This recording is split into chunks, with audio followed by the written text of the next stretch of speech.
I'm pretty excited. I actually get to showcase the Sure Oak team on this episode of the Sure Oak podcast. CMOs ask these questions before you invest in AI visibility. Because if you're not a part of the conversation, three things can happen. AI will recommend you, it will ignore you, or it will hallucinate about you. And hallucinations kill deals. And so if we're not in control of that conversation, someone else will be. That attribution is all over the place now. It's that straight line attribution. It always had bumps and curves before, but now it's completely out of sorts. If your brand search volume is increasing, that means that you are winning at the AI race. A lead is a terrible unit of measurement. Prompt tracking is a waste of time. This is the measurement. This is the new 2026 into 2027, maybe. This is what we should be measuring. All right, we are live, and I'm pretty excited. I actually get to showcase the Sure Oak team on this episode of the Sure Oak podcast, and we actually released a blog. I can't even remember the title. I'm going to screw it up, Andrea. Don't make fun of me. CMOs ask these questions before you invest in AI visibility. So this is something pretty near and dear to our hearts. We'll put a link to the blog in the show notes. But with me today, I have Henrique. I can't even say your last name still. I've known you for 3 years. Figueredero. Almost there. It's Figueiredo. Yes. He's Portuguese, and I made it Italian, which I apologize for. We are all Southern Europeans, so. Yeah, I'm Fraunfelder. No one could say it either. Much easier to say is Andrea Schultz. She is the director of all things SEO and GEO for us, and Henrique is on her team. He is actually probably our guru as far as all things AI and technical that's going on in this market. So I thought it'd be really cool if we had a conversation about the blog and going through the questions. So any intros I missed, anything you guys want to say? I'm so excited you're here. No, awesome. No, you're all good. No, I'm excited to be on the podcast. Usually we're SEOs. I feel like we hide behind the scenes. So this gives us a little. That's for those branding agencies, those creative types. Like we don't, as we're getting drug into it, we have to do this work. So, all right, first question that I wanted to hit from the blog itself. How is my ideal customer profile, my ICP, using AI during the buying journey? This is really interesting because not only has the technology changed, but consumer behavior has changed. So I'm going to throw that out to you two. Any initial knee-jerk reactions that you people really need to know about this topic? I think one of the biggest shifts, and I was just talking with SEMrush earlier this week in a video. And by the way, Andrea is a SEMrush ambassador, so shout out to SEMrush. Give us a backlink, please. Was just how we're seeing those B2B buyers really doing a lot of their research in your chat, your AI platforms, from that standpoint that they're getting very specific and detailed with their prompts. It's, you might start with something like, what's the best cybersecurities? And then it goes into who specializes in application penetration testing and has good reviews, and what area of the country are they located? They get into some very specifics. And I think that has been, for me, one of the biggest shifts I've seen is just how quickly searchers have switched their behavior from, you're no longer going from broad to long tail. It is now full out conversation piece. So we're seeing the buyers doing that. We're seeing it with the tools that you see with prompts, the people we're talking to, but just for me, the searcher behavior shift so quickly has been one of the big things, just to me is eye-opening how quickly we've evolved. What about you, Henrik?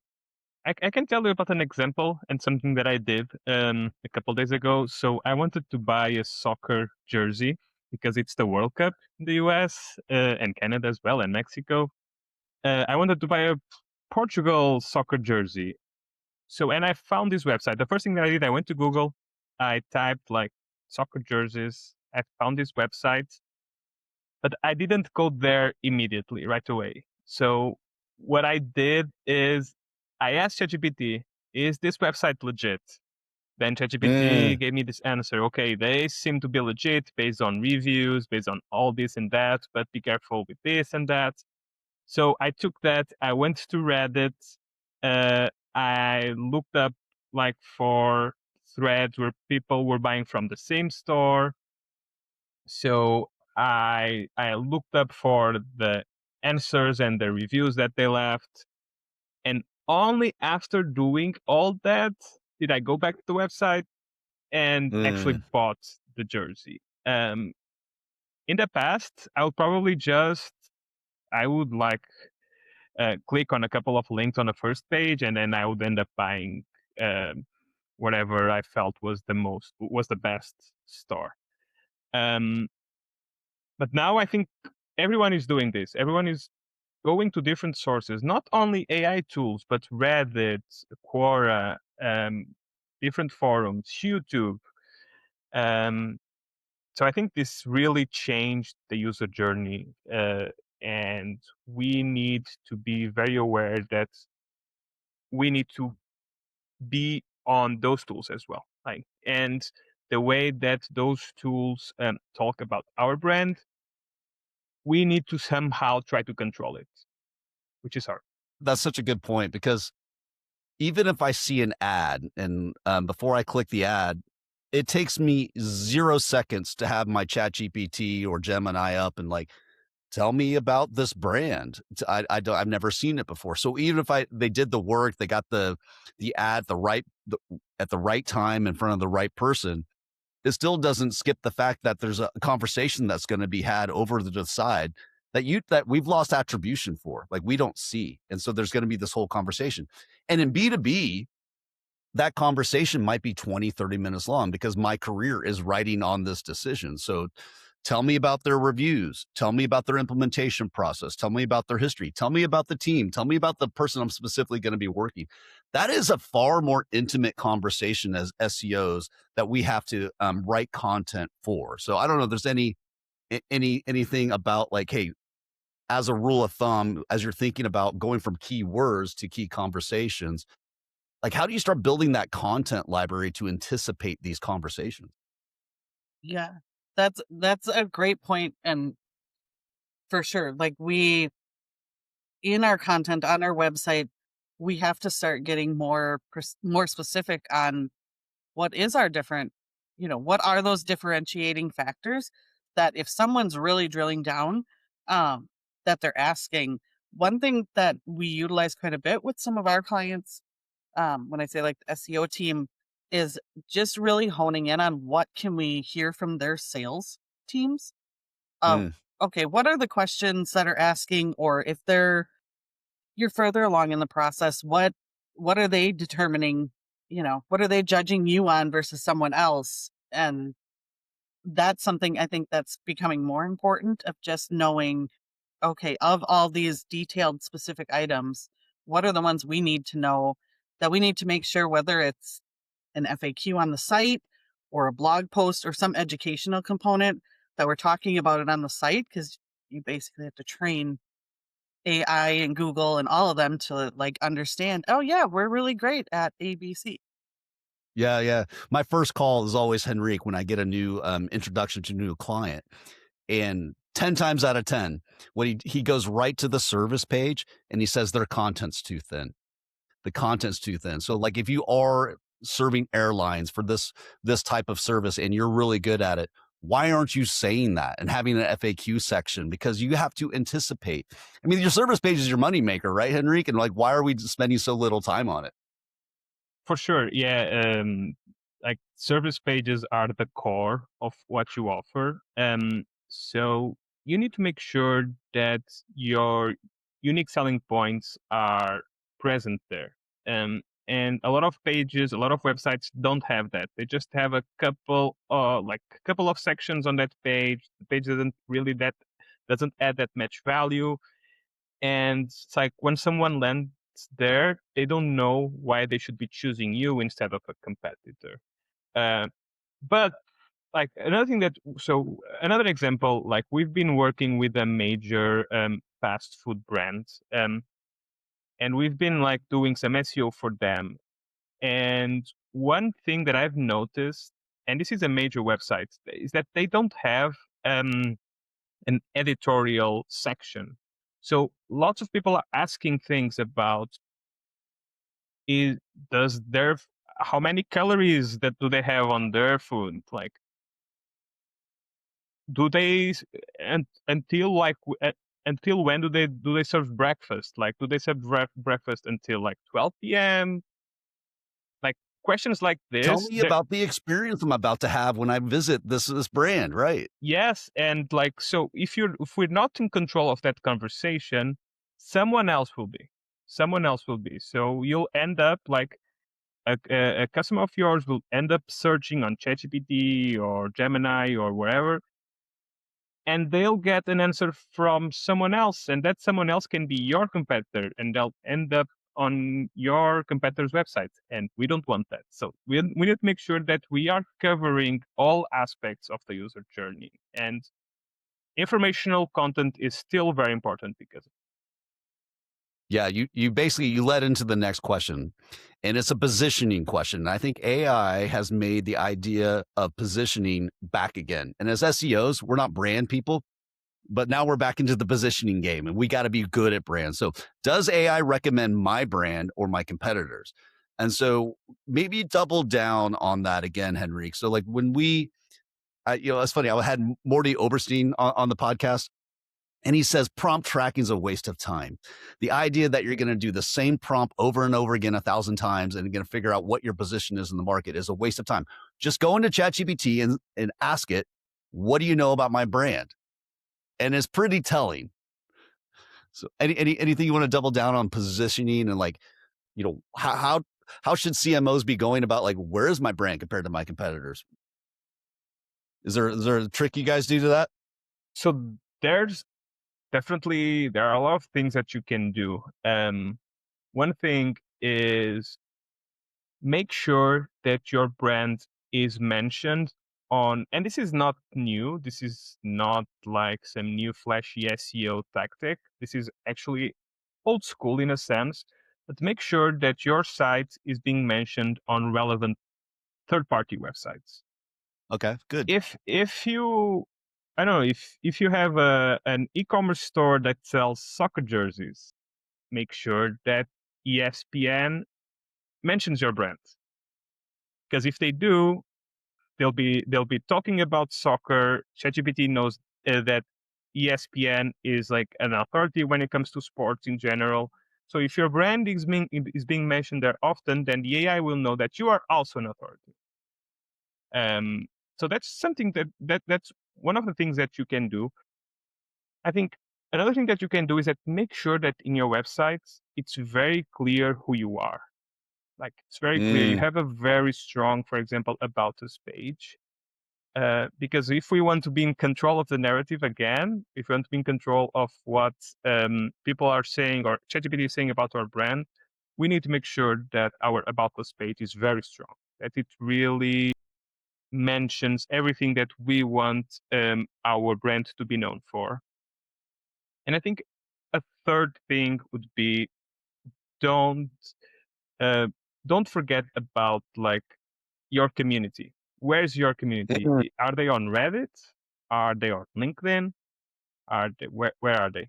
So you need to figure that out and make sure that you leverage those sources. that's really good. Andrew, anything you would add to that?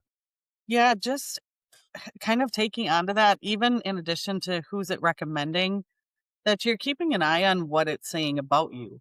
Um, Mm, if you're searching your name and it's bringing up, negative reviews or incorrect information, because if you can't find anything, I think our Sure Oak site is a good example of that. For a while, we were being shown for web design, web development type services, and they aren't really our core. And it was a random hidden page, but for some reason, AI really held on to it. So we took the measures to readjust that narrative and basically teach AI, no, we're an SEO link building agency. We're looking at AEO and geo and all of these, not web design and development. So just also, I think, keeping a pulse on what it is saying about you, because it's AI. It can be wrong. It can pull a random attribute from some site that's not a legitimate source. So I think just building on that of like, what is the narrative it's saying, and is it something you can help control a bit more rather than just letting it go rogue? Yeah, yeah. I know you work with SEMrush a lot on this, but like we see it all the time. You have really good AI overviews, but your sentiment is very negative. Yeah. Very, very negative. And that's usually, and that's not from your website, obviously. That's from third parties. A Right. lot what Henrique was saying. So you need to get in front of that. You need to be um yeah, Andrea, you and I both read the Seth Godin book Tribes. I think that's a really good book. It's like, where are your people, and are you serving that community? Are you a part of that conversation? Because if you're not a part of the conversation, three things can happen. AI will recommend you, it will ignore you, or it will hallucinate about you. Yep. And if it hallucinates about you, it's because you didn't educate it with proper, data on your website or on page or off page. Mhm. And hallucinations kill deals, right? So when I'm having that intimate conversation, it says something wrong, and then I talk to the salesperson or I get on the website and it's not there. You're toast. You're toast. Anything on that one? You ready to go to the next one? Actually, something that I'd like to add. I know that I mentioned like finding your community. What I would say is that don't try to force it too much, because I've seen a lot of Don't brands that sell go, on Reddit. yeah, if you go on Reddit and you try to sell your brand in a way that's not natural, your community, your tribe will turn against you, and you don't want that. You don't want And that. don't overuse AI material as well, because if it's redundant and derivative and it's not unique, I mean, again, think like a reporter or a journalist. Like, is this unique and interesting to my community? I think Or, that's yeah. good. And to your point, Andrea, when we started focusing Shuroke on like, okay, we're gonna let go of PPC, we're gonna let go of web design. There's never been our core. And when we really focused on GEO and SEO and leading that conversation, and not just leading it, it's like enterprise, technology, financial services. That's where we're strongest. And if that's the community we want to talk to, because we can't be all things to all people. That's really good. All right. So we talked a little bit about this as well. So all these things kind of blend together. Which sources shape AI's perception of my brand? And so let's talk B2B mostly here. Let's maybe make that a little easier conversation. So if I'm a B2B brand and I need to start doing some off-page work, maybe talk through, on the one end we have link building, just trying to get inserts, the traditional guest posting route, all the way to digital PR. Does somebody want to walk me through that? Yeah, You want to go I first, can go. Andrea? I could jump in on that. This is Yes. organic, y'all. um, so all those different sources do they play a huge role in there. One of the things that I think is a big shift right now is SEO. Even though we always kind of wanted this seat at the table, it sometimes still was the silo. And now things like your PR, your marketing, your outreach, your relationship management, all of that is kind of plays into these sources. So when you're looking at, what does your off page look like? Not only do you have to look at those link building, that's very targeted, but the digital PR and how you can get your brand awareness out there, be able to tell your story the way you want, but also hit on those different points to make sure you're talking to the right audience. Again, teaching, like we have to teach Yeah. all these different sources, like all the different places that we want them to know about our brand, what's important about our brand, what we're good at. And it's more off page that they're pulling from than sometimes even the on page. So I think that's a big shift is just what is the web in general across the board talking about you, and how do we make sure you're doing that in a natural way, but also making sure you're having some say in what people are saying. And if you see an issue, like how do you address it to make sure you're Yeah, not. Andrea, I think, backlinks got a really bad rap. I think people spammed it, and Mhm. you saw these marketplaces and these link farms show up, and we still do it when it's appropriate, right? Maybe you want to talk about like what is a good backlink, what's a good strategy there? Because like if you're approaching bloggers and other websites, you need to do it smartly. Right. Yeah, it definitely has to be. more of Come a in, please. yeah, right. That's a backlink. I want to sell you some backlinks. Um, looking at, are we doing the backlinks, and you still have to be a very natural way, and there's a bad rap on it, but if you're doing it in a way where you're finding different bloggers, sources that are very relevant to your offering or the expertise, even your thought leadership as a brand, how can you make sure you're in front of those people and getting on those sites? If you're just trying to get, directory links that aren't relevant to you and aren't the good source, they're not going to benefit you at all. Could Um, hurt you. yeah, they'll work against you. So I still like, in that aspect, relevance is still number one. And naturally, if you're building that thought leadership content, if you're building good content, providing answers to the solutions for your products, answering buyer questions, you not only can do the strategic backlinking that you need, you can also, you'll naturally gain those links too. So it becomes more of a valued resource and not just typical outreach. Yeah, I think the danger is sometimes clients will come to us, just, get me links. Hmm. Well, like, do you have anything interesting to say? Do you have link worthy content? And so again, it comes back to that content conversation is you can we can get you backlinks, but it's going to be way easier. It is going to, so like on the other side of that is a person who has a website, who's a webmaster or a blogger or a journalist. You got to give them something of value that helps their website. And so if you're linking to something that is worthy, I think you start with, link worthy content. And then you have, backlinking is appropriate. And then maybe digital PR. Like, this is obviously original research. This is original data. This is something journalists are going to want to talk about. That makes our job as your agency partner so much easier when we're able to get those placements for you. So in terms of B2B, I think, Reddit was really hot. I got to be on Reddit. I think that was dangerous. Again, I wouldn't have a third party do that. If you actually have an influencer within your organization, of course, that makes sense. They're contributing to a community. There are right ways and wrong ways to go about it. But I think LinkedIn, I think doing your own blogs on LinkedIn, being active on that community. I think if you're B2B, that's just I it's a little bit of a dumpster fire sometimes with everyone selling on there. But if you're actually giving to your community, you can find communities on LinkedIn. But what else would you add, Henry? Um, so yeah, actually, I had a friend of mine the other day is launching a new business, and he was asking me, okay, I have all this, I have a business plan, I know what I want to do, I already have a couple of clients, but now I want to expand. I want people to know more about my brands. What should I do? And I told him, so yeah, and he didn't have money to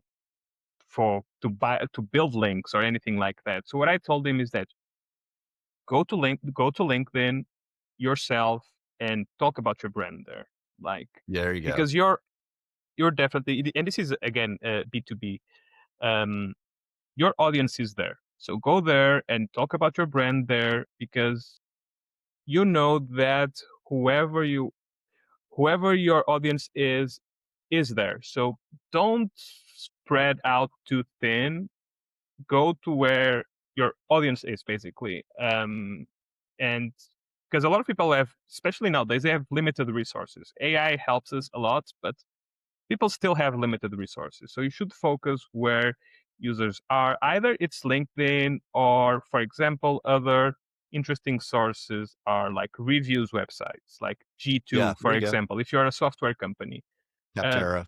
you Mhm. see you see that a lot. Like, people, when you search for like a brand on ChatGPT, one of the sources that they pull the most are like review third party review websites. So make sure that you're there. Make sure that you engage your existing customers and make them leave good reviews, because Yeah, I think if that's you're something that starting works for out, Sherlock as well. yeah, no, you're dead on. I think if you're getting your brand just going, I don't think hiring a Shirok or an SEO agency is your first move. I think your first move is social. And I would put, if you're B2B, it would be LinkedIn and YouTube. That's exactly where I'm talking about my brand. Second largest search engine in the world. People love video. Their own algorithms really powerful for getting in front of the right people. Um, but the beautiful thing about AI and getting AI overviews, it's not like the search engines where it was only follow links. Now it can be a brand mention without a link, and it's pulling in social media into that conversation that they're having again. So I think, again, to your point, there are websites that we don't know about, local newspapers, local whatever, that have their own community boards.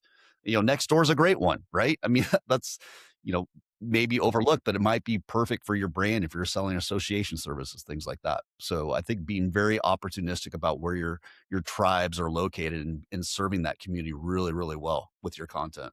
Course, just and we know that LinkedIn is one of the sources that AI uses the most, like when they Loves. Yeah. loves the most. Um, I think my only recommendation would be don't just do it for visibility's sake. Do it also because you want to convey a message. Because we can get into the territory of being too spammy in a Mm, sense. And if we that's do right. that, like some tactics work for now. Like, yeah, you can go on LinkedIn and create like some content with a lot of keywords that you want to show up for. But we know that AI is getting smarter. They are putting together a lot of guardrails to improve like spam detection. These tactics won't work a year or 2 years from now. So, No, no. Their business model is to serve us, the humans, as best as they can with the most organic, authoritative content possible, right? And so, again, if you are going off brand just to get visibility, again, what is your brand? Your brand's not your name and your logo and your colors. Your brand is how you serve and your expertise to do this job better than anybody else. I think that's what your content has to show. And I think, maybe since, I don't know. I mean, this is a brand new world for branding in my mind. And as SEOs, we're getting pulled into the conversation. It's pretty fun. It's pretty fun. So we're investing more in creative than we ever have. Would you say, Andrea? Yeah, no, for sure. There's more, like I kind of mentioned, you're getting more, we have a bigger seat at the table in order for it to really be successful because Mm, all these other aspects have to come into play. Otherwise, you're not in that conversation at all. So, right. yeah, you're creative, your Yeah. I mean, message. even if ChatGPT puts out ads, and that's the thing that everybody's doing in that conversation, you're not going to buy your way into the middle of that conversation. You're not. You're not. Oh, you've asked these great questions. Oh, you should have this. I mean, maybe it'll happen one day, but here's a sponsored ad of something you should be considering. No, I don't want that. I've been paying a subscription to ChatGPT. I don't want you to like interrupt me while I'm very close to making a very big decision. Yeah. So there's nothing worse than a commercial right at the cliffhanger of the Exactly. just my complaint about Hulu right now. All right. So, okay. Is my organization structured to compete in AI search? This is a big one because, and we had Michael Sangbush on the other day, and I had Dr. Kevin Gross from Pepperdine University. He's talking about the exponential, well, it goes more like this, right? The curve, exponential technological advancement of AI. And then at the same time, you have exponential demand by the board and the C suite, more AI tools, more AI visibility. I got on ChatGPT, my brand wasn't mentioned. And then our poor CMO is like looking at linear implementation of these tools. And getting my work. Like, I've been structured as an organization for the last 10 years to do paid ads and to show ROI, to have a ROAS and prove my worth. And a lot of that has been turned upside down. So, like, in terms of structuring the new marketing team, what does that look like? Do you have advice? Andrea, I'll put this over to you because you work with a lot of our enterprise CMOs. What sort of changes are CMOs making to their teams, and what sort of investments are they making, the smart ones? Yeah, for sure. There's definitely a big shift. We're seeing a lot of them, like, again, your content strategist, bringing content in house, um, being able to really talk specifically about different topics, and then even putting some of that pressure back on the executive team of, hey, we need thought leadership from you as a team to Mhm. put in there. But then the creative side, budgets are all over the place. There's a lot of unknowns out there right now, but it's definitely a struggle where CMOs, marketing leaders, there's a lot of pressure and they need to show results really quickly, but that attribution is all over the place now. Hmm. It's that straight line attribution. It always had bumps and curves before, but now it's completely out of sorts because your buyers are over there doing this whole research on their own, not being tracked. You can't tell what they're doing. So by the time they're coming to your site, they're coming direct because they know I want to go to sureoak.com. Like I'm Hmm. ready to make my fill out the form, make a phone call, whatever that CTA is.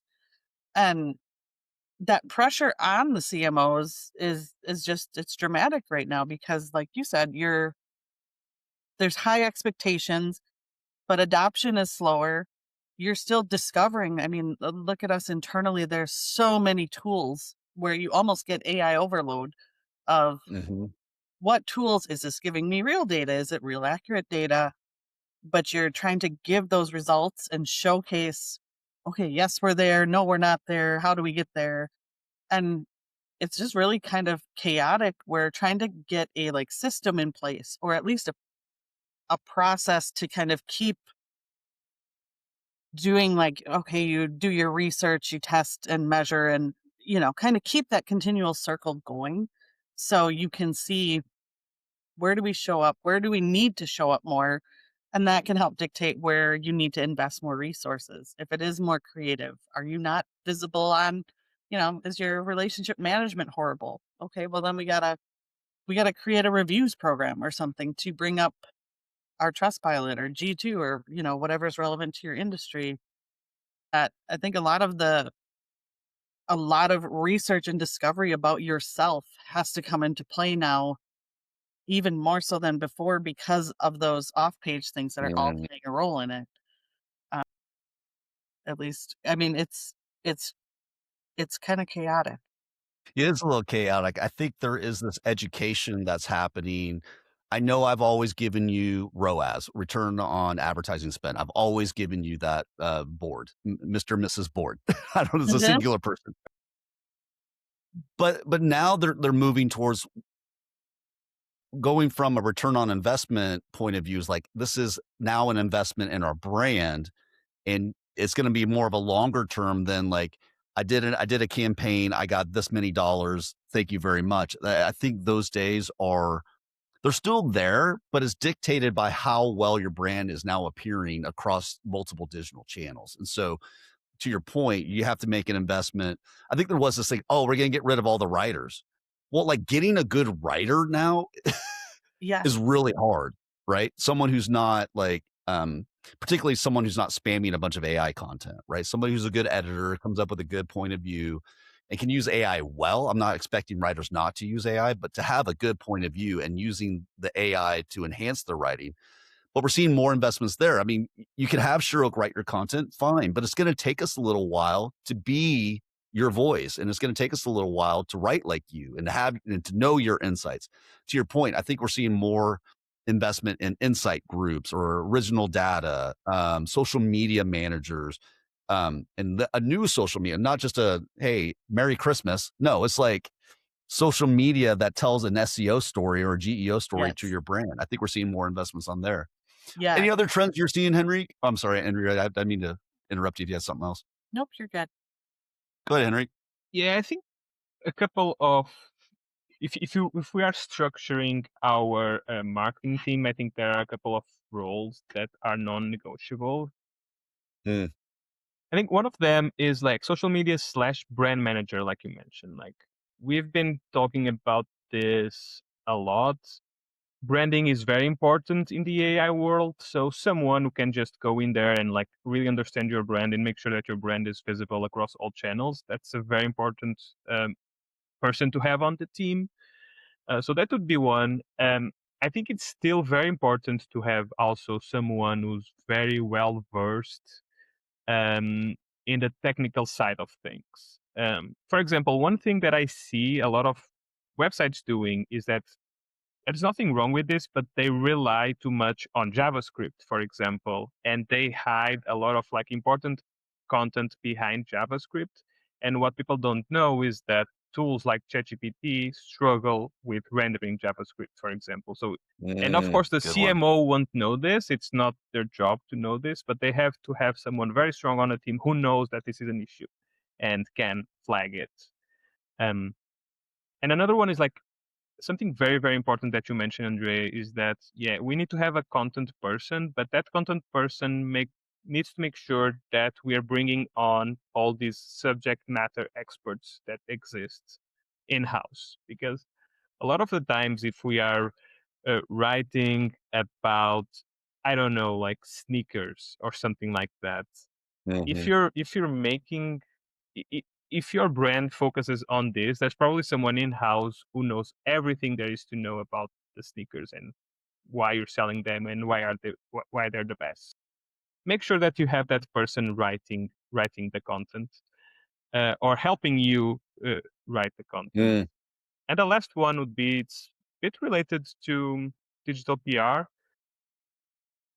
but it's like digital PR. Digital PR is very important. So you need someone who knows who the journalists in your industry are that can approach them and make sure that you get some brand mentions on those relevant publications. I think that's really good. We work with a number of brands together, Henrique, and one thing I've noticed, and Andrew, you were mentioning this before, but SEO used to be 9% of total digital marketing spend, and I think Gartner just came out. We're now seeing that number bump up to 14%, which is great. So that means more investment in content. So people are understanding the trends going this way. But one thing I've seen one of our clients doing really well was exactly that situation. We had little SEO as a part of our marketing budget, but we have we have a brand person, we have a digital PR team, we have an insights group.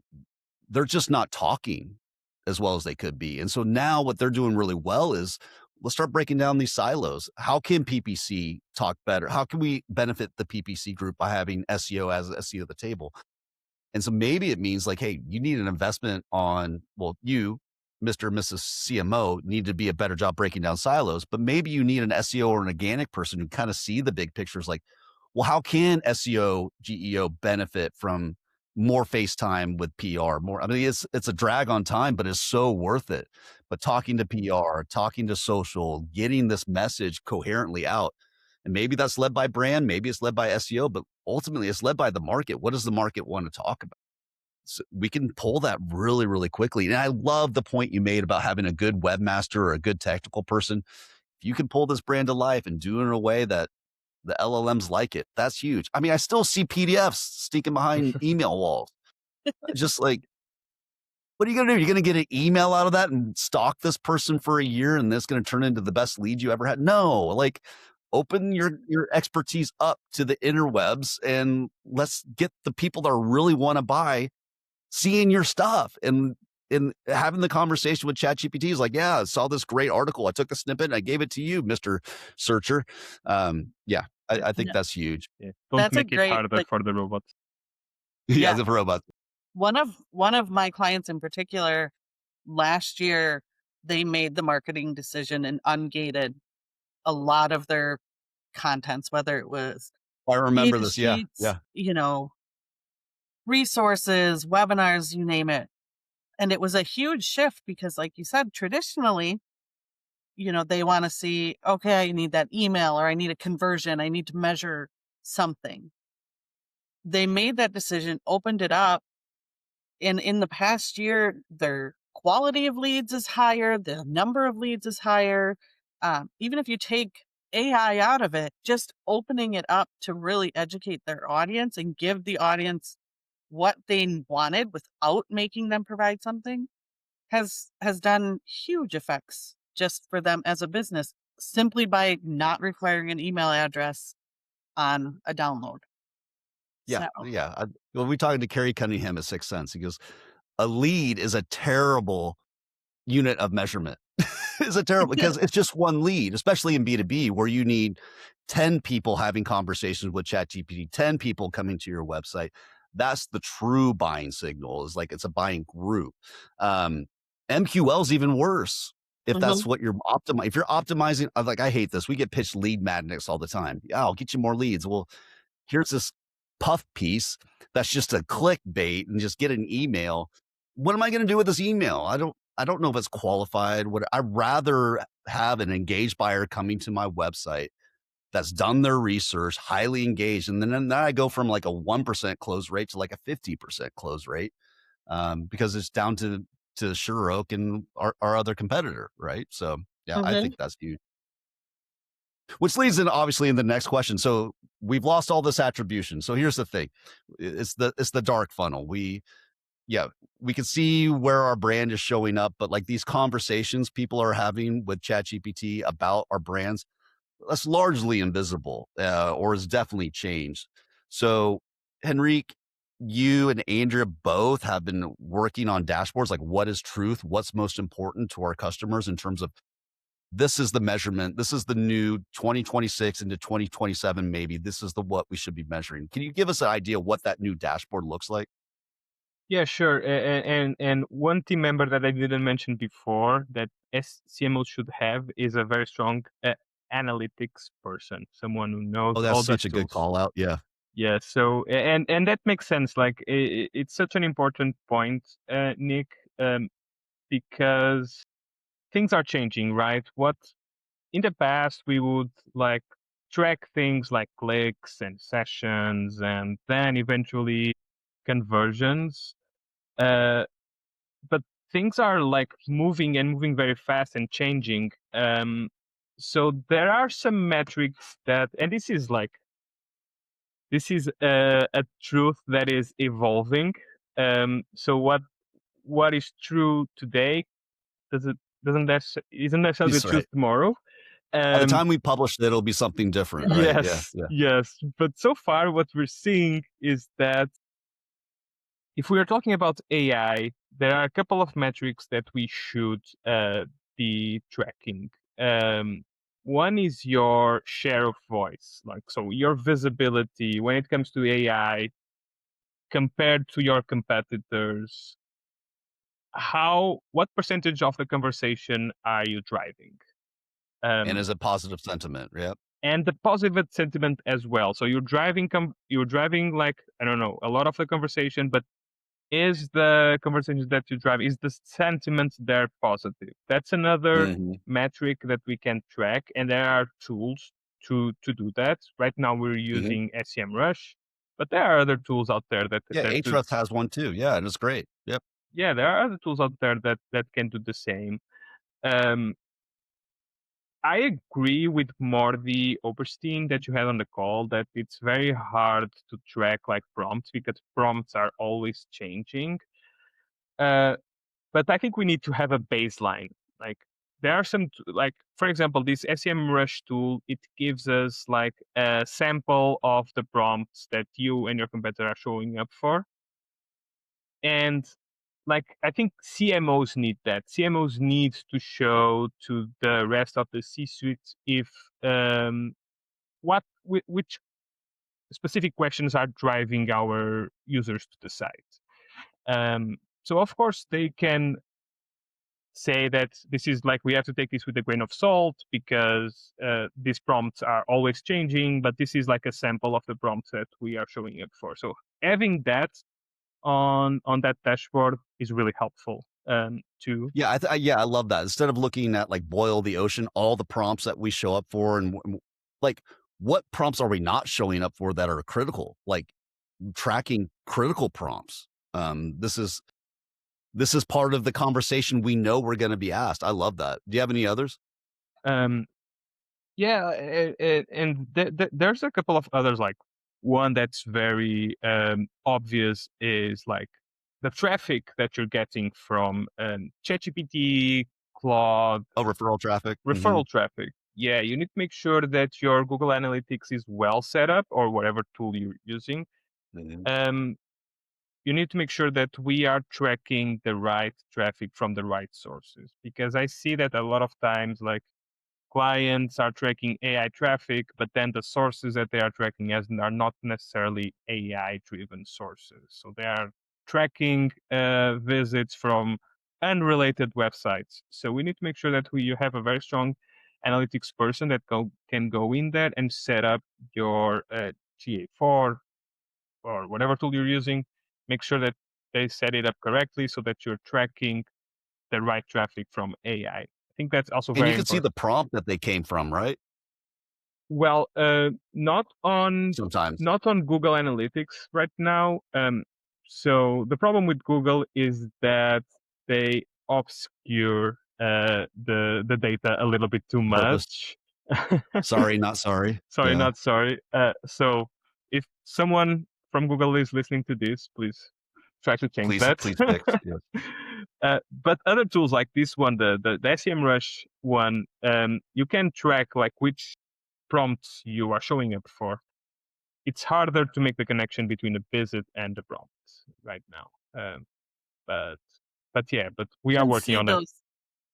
those landing pages. It's kind of like when Google Analytics stopped reporting the keywords, you see the landing pages that they're coming in on, and then can kind of cross-reference that data That's what I'm seeing then from and our see data. like Yep, a that's right. topic, like, okay, there's a lot of questions on the best hotel to stay near Lambeau Field. Like you Mhm. can start to see that there's topic clusters that people are asking about. And are you, like you said, are you showing up? Are you not? Um, and seeing whether that's a missed opportunity or if you should kind of go after it. Um, I think Henrique brings up a great point. Like you can see the referral traffic, remembering like that's just the people who actually click through. It's not everyone who's doing that research. So it's going to look like a small number, um, but it's only a portion of it. You're not tracking those who are doing the research who don't end up clicking Yeah. through during that process. They come back later. I think from on our end with a lot of our clients, and Henry can tell me if he's seeing the same thing too, is with our different dashboards, and we have these different data points, but it's definitely been a lot more storytelling where you have to kind of here's what we're seeing from a traffic standpoint. Here's where you're showing up, those topics or those clusters. Here's where you're not showing up, and kind of trying to measure that of, all right, you're increasing your share of voice, your amounts you're showing up in Google AI overviews. Great. Now, step 2, is it the right conversations you're in? Like, are these the conversations you want to be in? Are they positive?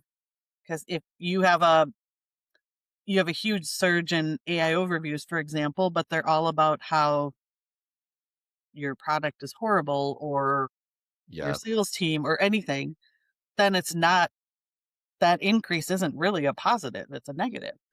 Mhm. So kind of taking them each in different layers and then connecting all those dots of where are you visible? Is it the right info? Are Mhm. the people coming through? And then ultimately, not necessarily like a lead, but are are you getting more customers or more sales? Like, is your revenue going up? Yes or no? Yes. Not like, ultimately everything has to come back down to that. You just have to do this kind of confused way to get there because it's not a straight shot anymore. Yeah, I think that's so good because, organic traffic isn't the measure like it used to be. Now I'm like, if direct traffic's going up, I mean, that's good for my brand.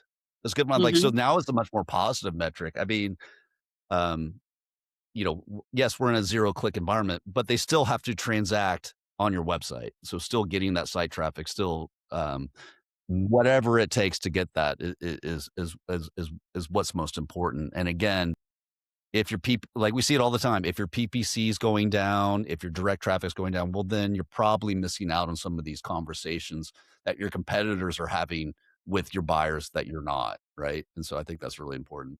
And something else that you can track is like brand search volume.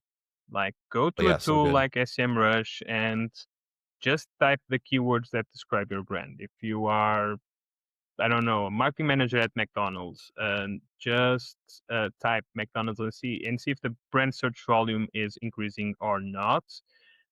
Because as Andrea said, like the user journey now is a bit messy. So a lot of people, what they do is that they go to ChatGPT, they search for your brand and your competitors, and then they just go directly to your website, or they search on Google for your website, and they go there directly. So if your brand search volume is increasing, that means that you are winning at the AI race, You're doing the right thing. which is sometimes hard for SEOs, because like in the past, companies would hire us for the non-branded search traffic, and now like we also need to focus on that. Like SEOs need to know how to win the brand search race. Yeah, So that's very important too. that's so Yeah. good. Like that's awesome, Henry, because it is we as SEOs can no longer just be successful on a non-branded standpoint. Like your branded also has to be good in order for the non-branded to perform at its best. That's awesome. Yeah, your brand has to mean something. It has to have authority behind it, right? Right. And you have authority behind it by your EEAT, y'all. I mean, it's like Yeah. you got to put your experience, your authority, your expertise, your trustworthy. It's all got to be behind that. Content has to be behind that. And then, like, this is something maybe just a tip, but like, look at all the directories where you talk about your brand. I mean, it's like a room, it gets messy, but like, my clutch profile's out of date. My YouTube still says I serve this community, but I don't anymore. Like, you got to go back and clean all that up, because it's Yep. educating the AI at a rate we've never seen with RAG pipelines and real-time search, and like it's moving way faster than these 6-month updates that we used to get from Google. Now it's like, yeah, I don't know what the AI is going to pull back this year, this day today. So, and again, now what personal intelligence is matching intent data. There's a lot of exciting things for us as SEOs. It's really exciting. It's the experience the buyer, the searcher has always wanted. Now, just trying to meet that need is taking way more work. Mm-hmm. Yeah. It's a great point. I think consistency is key. Like it reminds me of that old school tactic for local SEO, where you need to update your number, address, and phone number across all different directories. It's the same thing now, but in regards to the kind of messaging that you have on different platforms, because you know that AI will read it all, and if there are some inconsistencies there, then the answer It's going to that move AI along. gives will have those inconsistencies as well. Right. So good. Any other tips before we close it out? This was, oh gosh, we did 50 minutes. That's pretty good. No, this was good. It's always fun to kind of talk through this with like Henrique and myself and the SEO team, but also to kind of bring what you're seeing, Nick, on your end. And it's always fun to have these conversations. And I think from an SEO standpoint, it's crazy, but it's an exciting time for us because of all the changes that are going on. But it also is still coming down to that overriding just search. How are people searching? And how do we make Mhm. sure, you're showing up there in a natural way? Um, it's I fun. love I it. love it. It's a scary but exciting time for CMOs probably, but there are so many opportunities now out there for you to grow your brand, like new platforms, new ways of communicating. Yeah, I think the future in a sense looks bright. Yeah. I think the CMOs that are most afraid that have ignored SEO for so long, and not not had a strong content program in place. But yeah, this is really exciting. Henrique, how can people find you? Are you active on LinkedIn? What's your? I see you on there every now and then. Yes, you can find You're me so dang on busy. LinkedIn. I don't know if you'll have a description on YouTube, but I can send you my LinkedIn. I'm there, but that's LinkedIn is basically the only social media website that I use nowadays. So Fantastic. What about you, Andrea? Yeah, LinkedIn is probably your best bet. That's where I'm most active. And yeah, I'll also keep sharing any tidbits I get from SEMrush too. And you're New- writing now. So where can people find you? Oh yes, I am writing as well for Search Engine Land. So you'll see some articles on there currently and more to come for sure. We'll put your author page in the bio as well. So, and your dog Putz has probably the biggest social media following. Yeah, we could add Putz the bulldog on Instagram. You can follow him there. Yeah, we'll put that in the show notes too, because that'll make us explode on the internet. That'll be amazing. So, Go Putz. hey, I love working with y'all. It's a great team, obviously, and I appreciate you taking the time out of your busy days to share some knowledge with the community. Appreciate it. Yeah, thanks for having us. Thank you so much.